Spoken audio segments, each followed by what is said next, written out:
शिव पुराण श्री रुद्र संहिता पंचम खंड अध्याय 34वां शंखचूड़ की युद्ध यात्रा।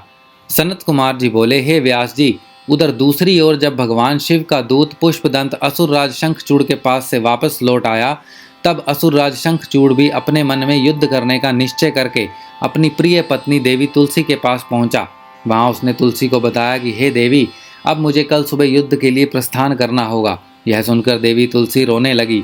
शंखचूड़ ने उन्हें ढाढ़स बंधाया और कहा कि वीरों की पत्नियां रोकर नहीं बल्कि हंसकर उन्हें विदा करती हैं। यह सुनकर तुलसी ने अपनी आंखों के आंसू पोंछ लिए। प्रातःकाल जागकर असुरराज शंखचूड़ ने अपने राज दरबार का उत्तरदायित्व अपने पुत्र को सौंप दिया तथा देवी तुलसी से पुत्र की सहायता करने के लिए कहा।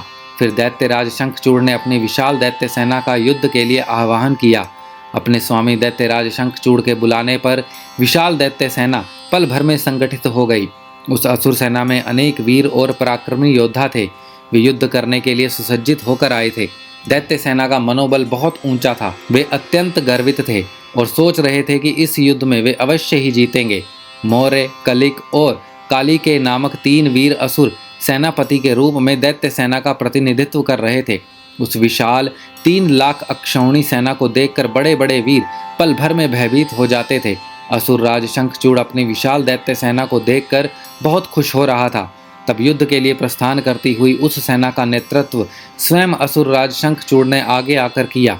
उनके पीछे वाले रथ में दैत्यों के गुरु शुक्राचार्य उनका मार्ग प्रशस्त कर रहे थे।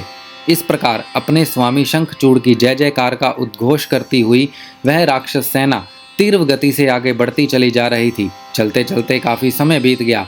आखिर पुष्पभद्रा नामक नदी के किनारे एक अक्षय वट वृक्ष के नीचे दैत्य सेना ने अपना डेरा लगाया। वहीं से कुछ दूरी पर देव सेना ने भी अपना डेरा डाला हुआ था।